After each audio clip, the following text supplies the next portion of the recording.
Giants at Seahawks, and I would seriously consider taking the Giants if Daniel Jones was in the game. And the fact is, as much as all these Giants fans want to hate on Daniel Jones, the fact is he's been playing relatively good. He's been playing, actually not just relatively good, really good. He's been playing really good football the past few weeks.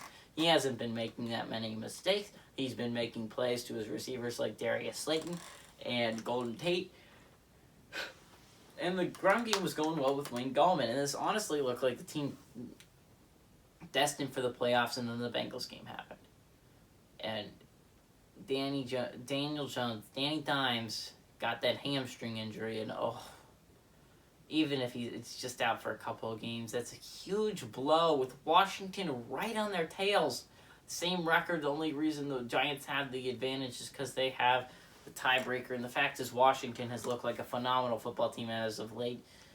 And I'll say it again, if you told me the division would come down between the Giants and the Redskins, oh my God, I would have said you were crazy, but that's what it's really coming down to. The Eagles look goddamn atrocious. And I'll talk about that later when I pick the Eagles-Packers game. I'll get more in-depth with that. But you want to hear something funny? You remember the year the Redskins were destined to the playoffs? Alex Smith's first year with the Redskins, right? Alex Smith broke his leg, and a lot of people know that. That was a really hard thing for a lot of Redskins fans to do. If you didn't know, Colt McCoy backed up Alex Smith after that. He also broke his leg. So the two division leaders in the NFC East were on the same football team and broke their leg the same year. And that's just amazing to me. Such an amazing stat. It's insane.